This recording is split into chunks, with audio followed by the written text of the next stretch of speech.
From meeting room wisdom to bestseller lists, changemakers to chapter ones, this is where expertise meets legacy. You're tuning into the Authors on Mission podcast, where industry giants become literacy legends. In every episode, we talk with authors who turn their brilliance into books that transform lives. I'm Danielle Hutchinson, your host and Chief Creative Officer at Authors on Mission. Welcome to your authorship experience.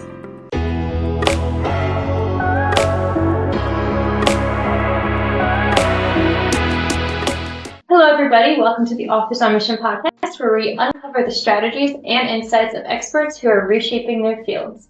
I'm your host, Danielle Hutchinson, Chief Creative Officer at Authors on Mission, and today we're joined by Dr. Chris Fuzie, a leadership expert with over 25 years of public service experience and author of the groundbreaking book, Liminal Space, Reshaping Leadership and Followership.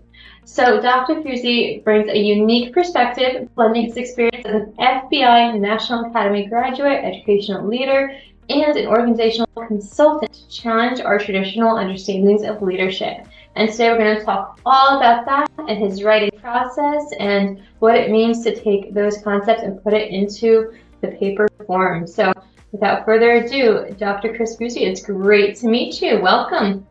Oh, thank you. It's nice meeting you too. Yeah, I'm great. Happy to be here. Yeah, we love to have entrepreneurs on of all different fields, and I think this is going to be a very interesting conversation, a very impactful one that's going to provide us with a lot of wisdom in the writing process and leadership skills as well. Right. Yeah, it's very kind of eclectic background, so yeah. Yeah, and speaking of which, your career spans from law enforcement to education to organizational leadership. So how do all of these experiences shape your perspective on leadership? Well, it's kind of like if you look at people from a distance, people look the same, but then up close, they're all very different. So you take these leadership theories, which I started learning, about halfway through my career. You take these leadership theories and apply them in these different situations. And law enforcement is different than education, and education is very different than organizational consulting. So you look at all the differences there, and they're the same, but they're different. The same theories, the same scientific theories, socialization, cohesion, motivation, all of those things actually apply in every single situation, but you use them differently. So it's kind of cool because I started out with the law enforcement stuff, and then I started seeing how it applied in all these other ones. And each time I had to use it and apply it differently. So yeah, it is different, and it makes me realize that there's a lot more to the application of each of these theories. Yeah, good. And, it's great to know that you've taken all these moments from your life and kind of brought it into your theories and understanding of it all. Can you share a specific moment from, all these experiences that kind of transformed your understanding? For example, followership. Right. Is there a specific moment that led you to your understanding of it? Yeah, there was one, you think of people as followers and they're just going to do what you want them to do, and you tell somebody to do it, especially in the police world, right? And so there was one instance where I had gone into the schools unit as a sergeant in the schools, so we had DARE, we had Friends of DARE, we had high school police officers and school police officers.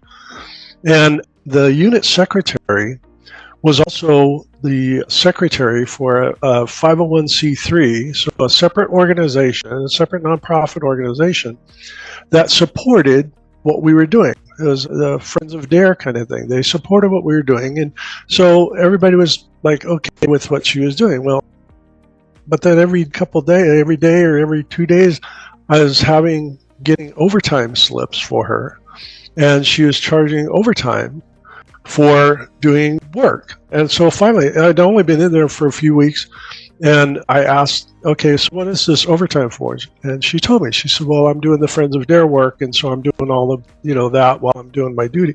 I said, no, we can't do that. That's illegal for us to do that.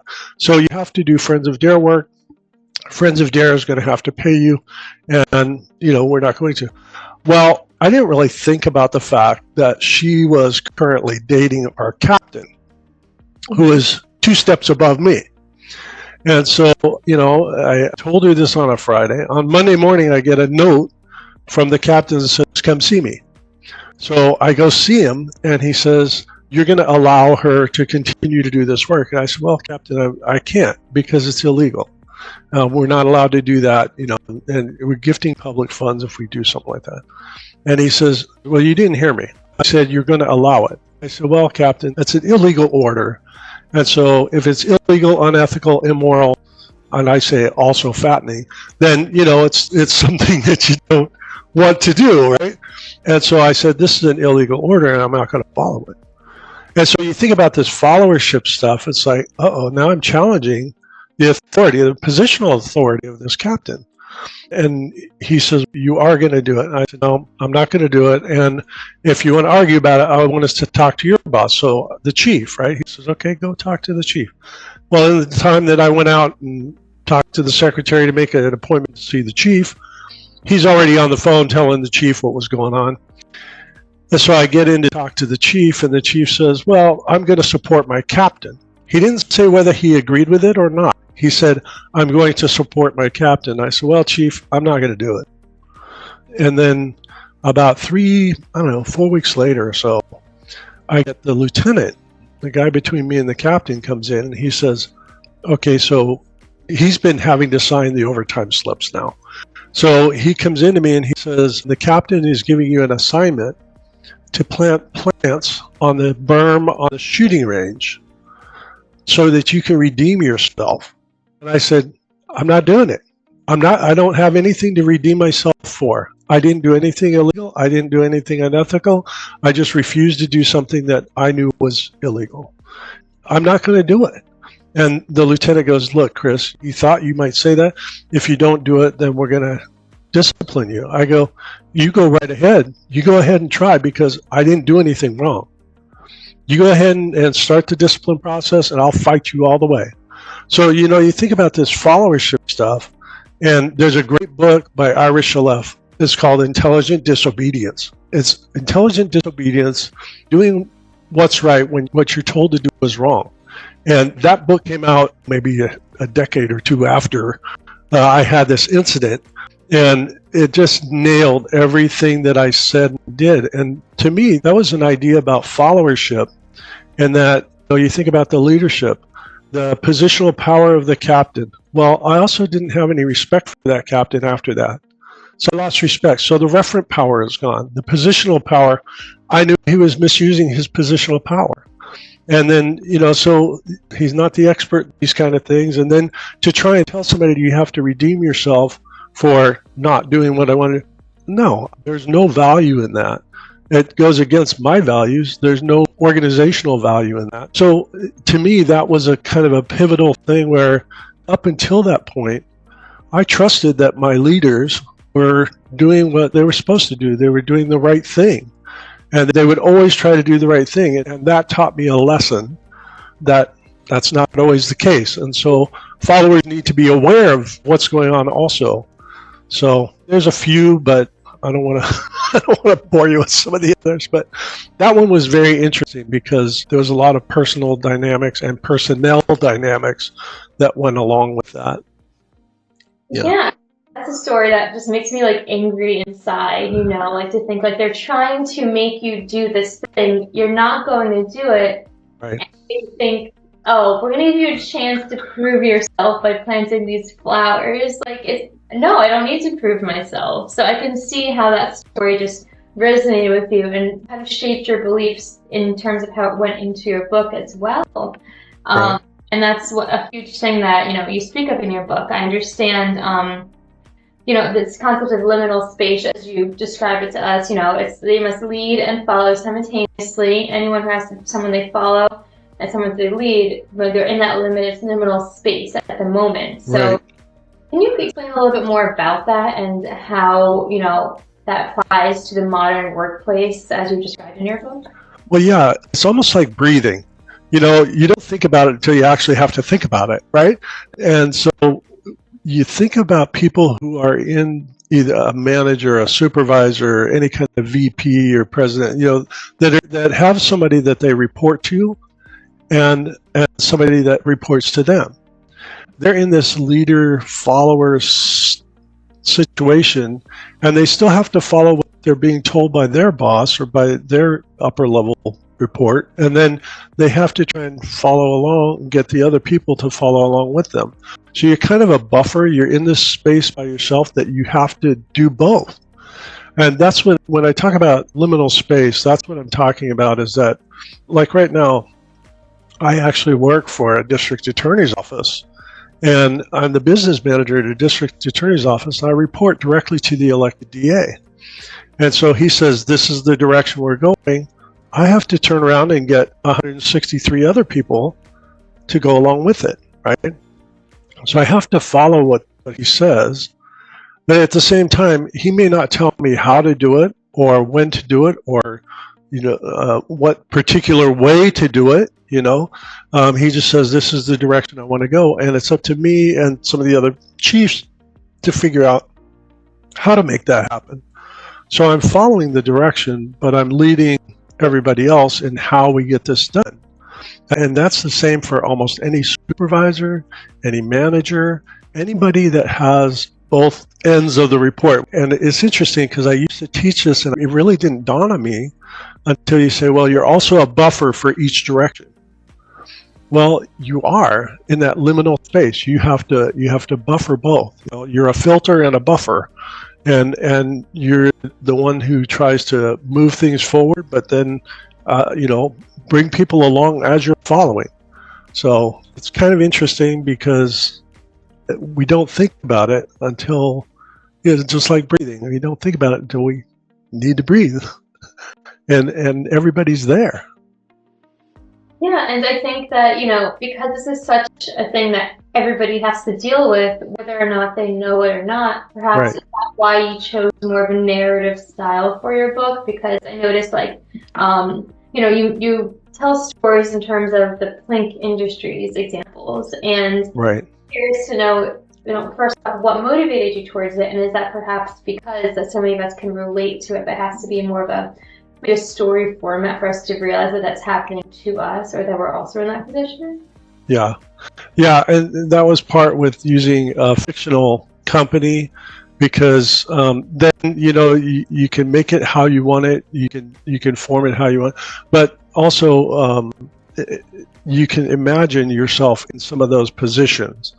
And I didn't specifically say this person did this function so people can kind of read into it, and that's what we do anyway as we read things and as we see things on TV, as we watch videos and stuff, is we fill in the gaps that are there in our mind.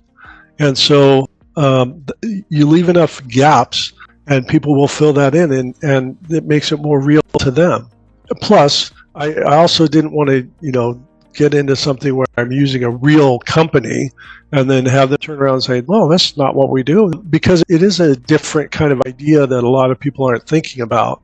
Plus, I've read, I don't know how many, policy manuals and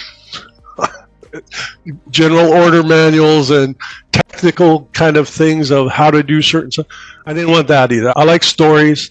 And you think about leadership is about storytelling, and that's been proven over and over and over again that storytelling is very effective in leadership, and that's how we've kind of developed as people. Our stories are history, right? That's until we had written history. That's how history was relayed, was storytelling. And so it's a very strong kind of thing with people.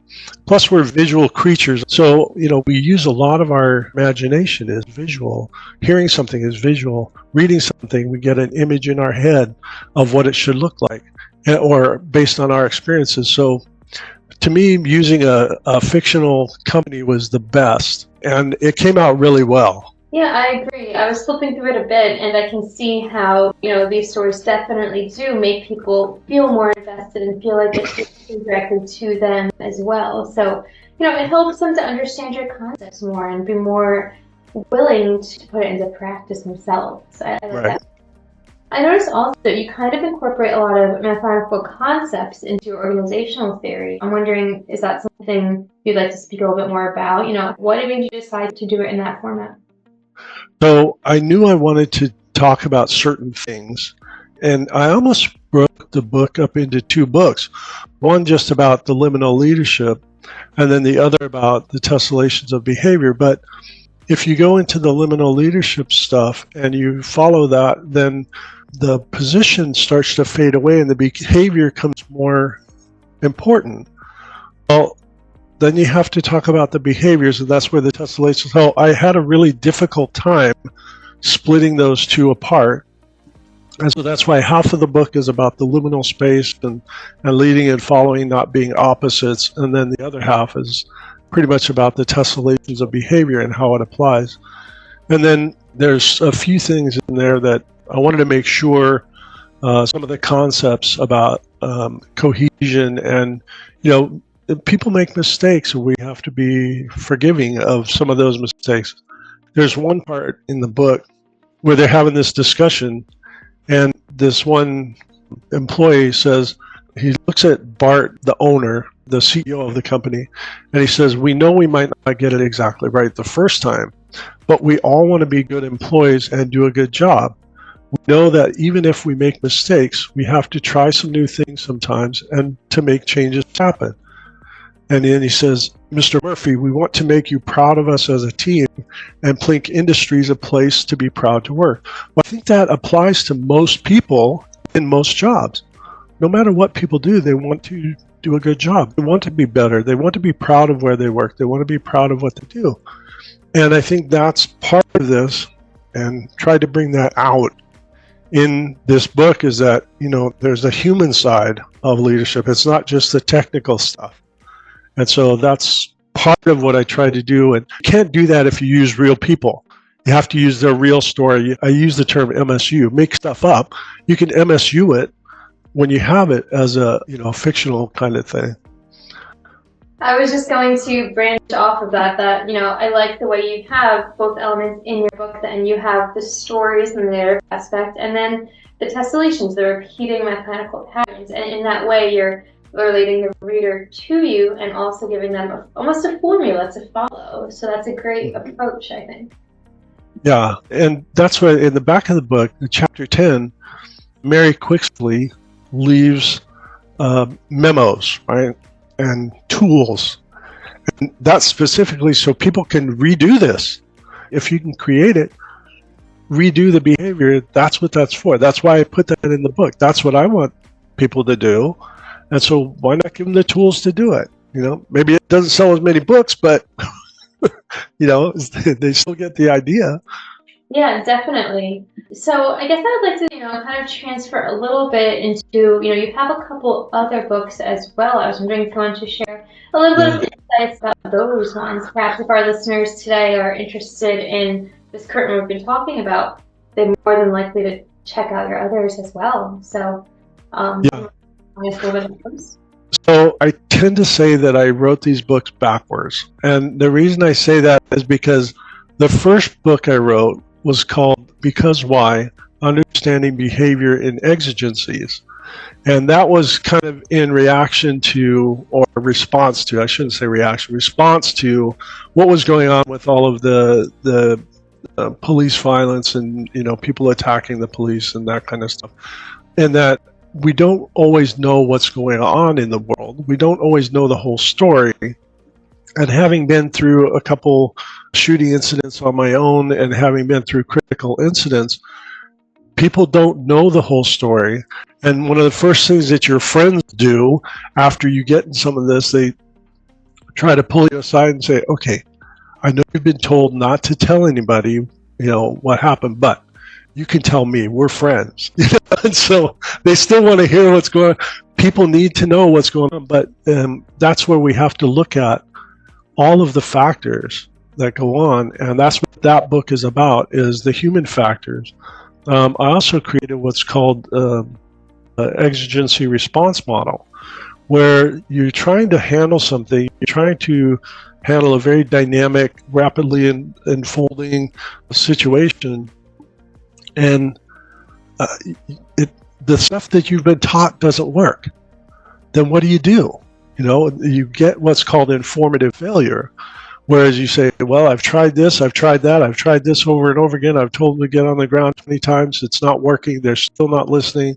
So that informative failure says, I need to do something different. And so now you do something else, and maybe you violate policy by doing that, but it keeps you alive, right? Think about the captain, the U.S. Air captain who landed the plane on the Hudson River. That example is actually in this book because he went against what the FAA told him to do, and he was going to be sanctioned for it. But he saved everybody's life because he knew what he could do. Instead of doing what he was told, he knew what he could do, and he did that, right? But they didn't know about it until after they did the interviews and the Inquisition or whatever it's called. I don't know what they call that, but they did their review of him. Then they realized, and now they teach some of that. So in this model, you have this informative failure that teaches you productive deviance. And the productive deviance was him landing the plane on the Hudson River. And then that productive deviance helps come to a good resolved situation and get back, make order out of chaos, basically, is what we're trying to do. And that's what that book is about, is what's somebody's perception of time? Do they know all the information? What information are they hearing? Do they have tunnel vision, tunnel hearing, any of that? So that's what that book is about. And that's about looking at behavior afterwards. Well, then SCORE Performance Counseling, the other book, which, by the way, was kind of cool because Authors on Mission was able to redo that book. And I was very happy with the way it came out there. That book is about changing behavior and saving relationships.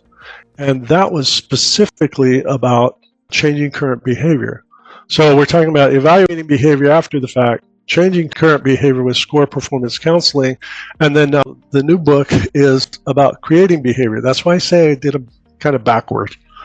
So yeah, but SCORE Performance Counseling, I'm of the opinion that if everybody used it, it really would help people with any kind of performance counseling, because we talk about separating the person from the behavior.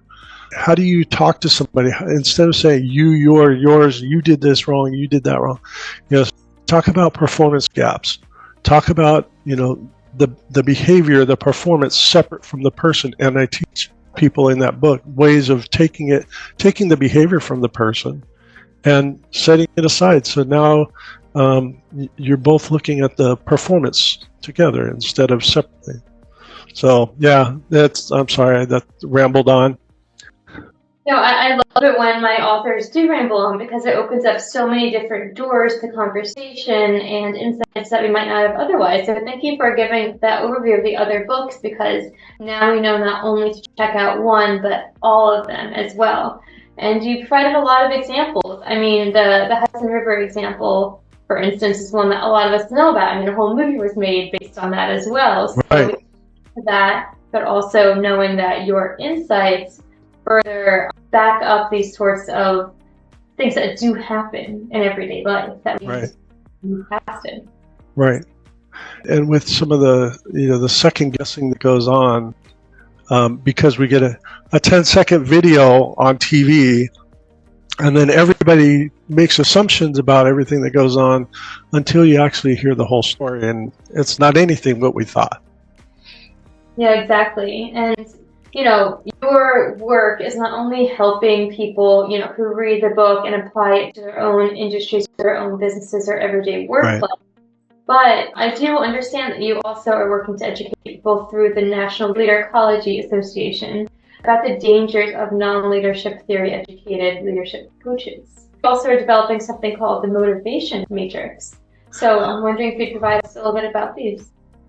Yes. Okay. So that's one of the problems that, let's say you go out and you hire somebody who you hire a consultant. Consultants are trained to ask questions, and until their client comes to the conclusions on their own. But what if the consultant doesn't know those right questions to ask, right? Because they don't know the theory, because they don't know the scientific theories that go along with some of these things. I'll use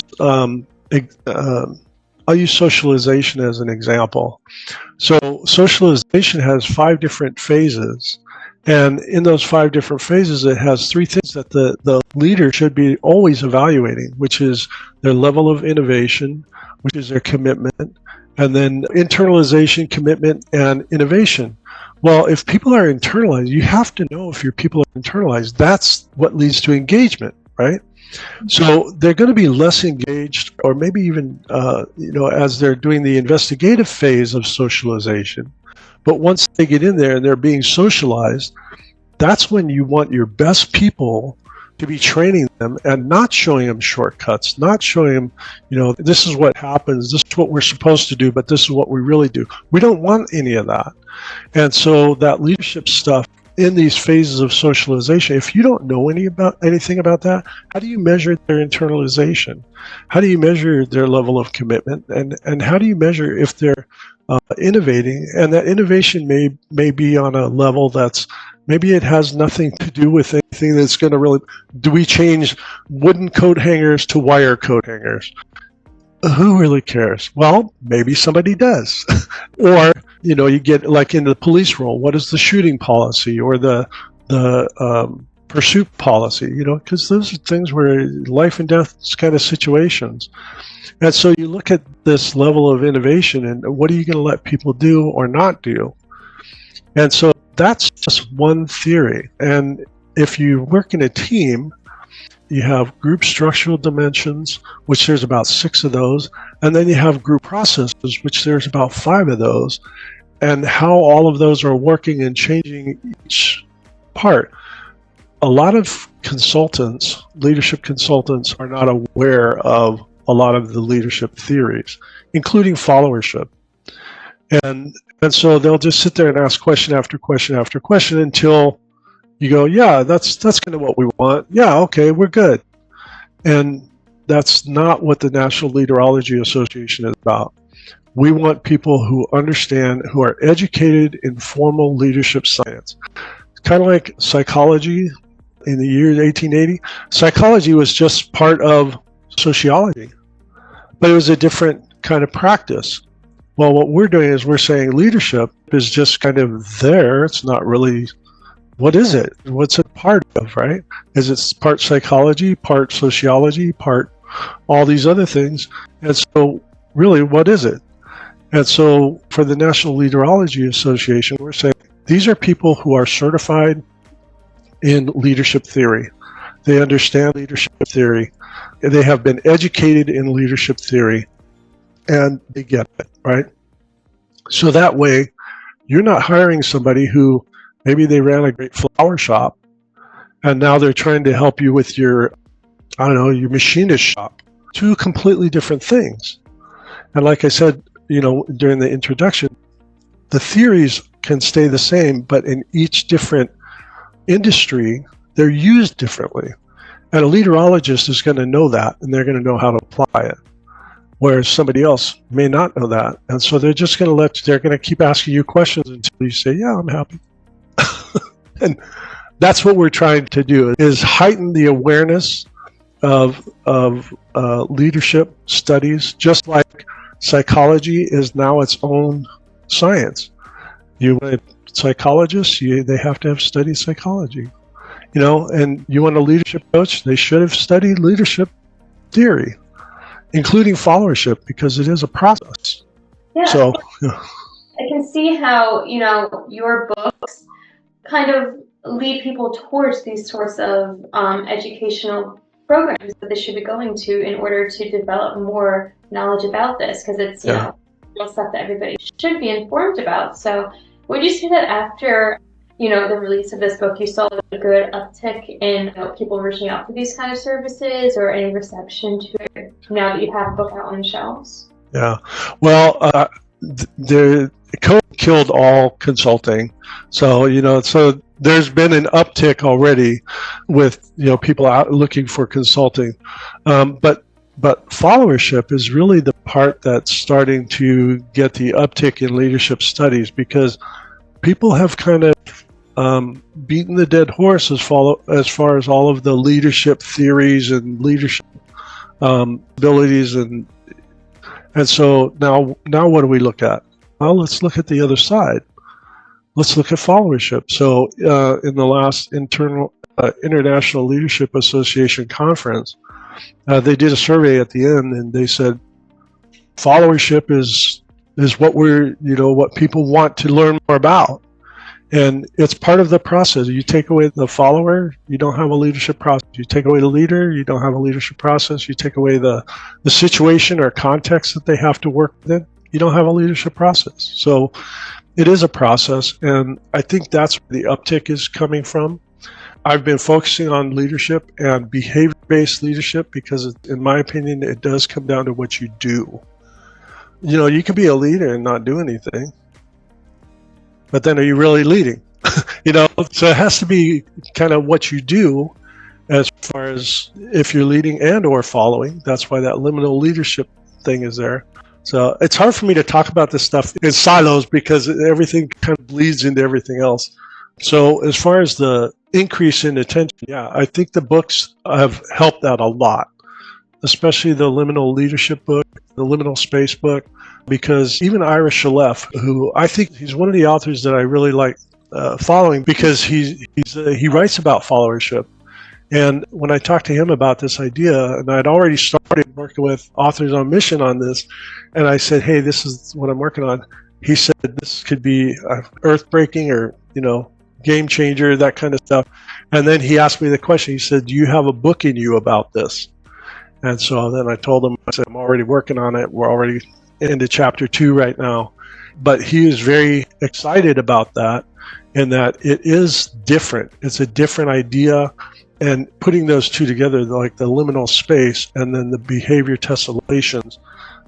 He also had kind of a question about how you get math out of this, and how do you use mathematics in leadership, but it actually works. And so it was kind of neat because he's seeing that this could take it even further, the leadership studies. So yeah, there has been an uptick in interest in a lot of this. Yeah, I'm glad to hear that, and I'm glad to know that, it's in general, it's been an uptick, and also just your books have been promoting it as well. I'm wondering now if you'd like to share a little bit about that writing process. You mentioned that Authors on Mission did have a lot to do with, helping you develop these ideas and putting it into print. So, what made you decide to go the process you went along with, and, how was that experience for you? Well, the first 2 books I wrote, I did all on my own. I just tried it all on my own, and, I was a cop for 30 years. My idea of sales is press hard 4 copies, here's your ticket. That's not a good sales pitch to use with people.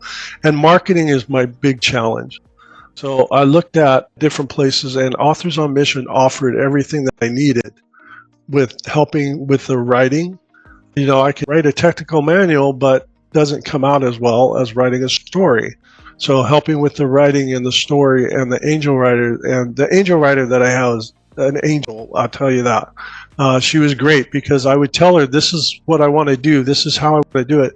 And then she would build these characters and put these people in. For me, it was like opening a Christmas present every time she would send me a draft. And then, I'd say, okay, now we need to put this technical information in here. And this person has to say something about this specific thing.